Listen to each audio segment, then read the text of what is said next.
কত অভিযান টভিযান দিচ্ছে, ফকার উঠাতে পারছে না। আর যে পাবলিকে আয়া গাল্লার কতটা করে তা করে এতক্ষণ করতে পারতাম তারা না লোকাল না, মেইন বাড়ি ময়মনসিং।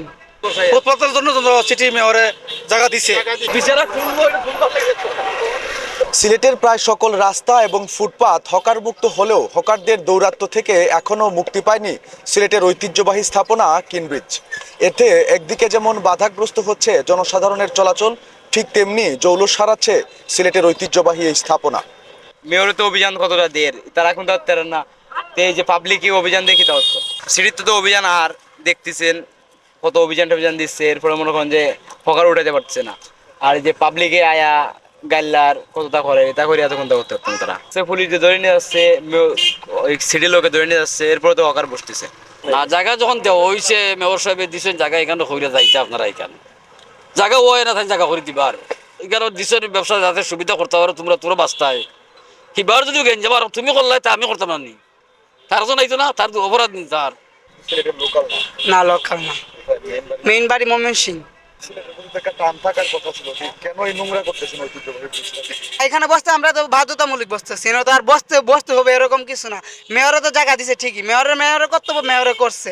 ভাই লাল দিঘি এবার যাইয়া একটা মাল বেচলে 20 টাকা করে লাভ, 40টা 50টা মাল বেচলে পরে মনে করেন 500-700 টাকা বাইরা। আর লাল দিঘি এবার বইয়া যদি একটা গেঞ্জিও না বেচে, বড় যদি 3টা বেচা যায়, একদিন বইয়া 3টা বেচি, 3 বিশে 60 টাকা, 60 টাকা নিজের পকেট খরচ চলে না।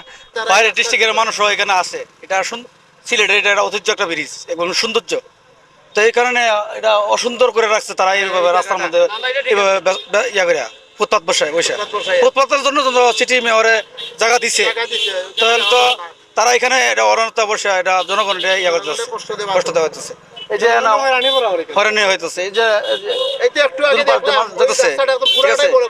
তাদের জন্য হাঁটা যায় না, একবার হাঁটা যাচ্ছে না। আমরা ওই লাইনে আরো মানুষ আছে যারা মনে করেন লাইনম্যান, তারা তো মনে করে জায়গা নিবার সময় আর দিবার সময় আমরা তো হয়েছে না ইয়া যে তোমরা জায়গা পাইবা এখানে, এখানে বইও না, এখানেও হয়েছে বুঝলি। বা জায়গার মধ্যে কিতা করা লাগে, কোন টিকিট করা লাগে বা কিতা ফর্ম করা লাগে। আর যেহেতু তারা আমরা থেকে এখান থেকে লাইনম্যানে যদি নেই ঠেকা নেই, তাহলে তো আমরা নিশ্চয়ই খোয়ার কথা। একটা ঐতিহ্যবাহী কিং ব্রিজ, এই ব্রিজটা সবসময় ক্লিয়ার রাখা দরকার। এবং রাস্তাঘাটে যেভাবে তারা ফুটপাত বা ব্যবসা বাণিজ্য নিয়ে বসছে, এটা তো চলাফেরার লাগে বিরাট একটা অসুবিধা তারা সৃষ্টি করে, যাতে এই যানজট মুক্ত হয়। আর যেহেতু মেয়র সাহেব জায়গা দিছে সিটি মার্কেটে লালদিঘির পারে, ওইখানে তারা যাওয়া উচিত। তারা এখানে না গিয়া ব্রিজের ফুটপাতে জায়গা বসাইয়া জনগণের চলাফেরার অসুবিধা করতেছে, এটা তো কষ্টকর ব্যাপার আমাদের জন্য। এখন ওই পাশে নাই, তবে ব্রিজটার মধ্যে 24 ঘন্টা এখন দোকানপাট বসে, ওই দিকে নজর দেওয়াটাই দরকার। অন্যরা বসবে এতে দেখা দেখি অন্যরা বসবে, আরো দিন দিন খালি ঝামেলা বাড়তেছে। এটা তো ভাই সবাই বয় দিকে আমরা বইছি, আর তো কিছু না, মানে বেচাকিনি কম হয় দূরে, আর কিছু দিছে জায়গা ঠিক আছে, বেচাকিনি নয় না, ঠিক আছে ভাই বেচাকিনা হয় ঠিক আছে, আমরা এই মাল বিকে না, মাছ তরকারি এগুলা বিকে, আমরা এগুলা বিকে। এই ব্রিজটা আমরা আমাদের সিলেটের মানুষ, আমাদের দেশের মানুষ এটা যত্ন করে রাখা উচিত, কারণ এটা অনেকের বিদেশি পর্যটকরা আসে এখানে ঘুরে দেখে, কারণ এটা ঐতিহ্যবাহী ব্রিজ।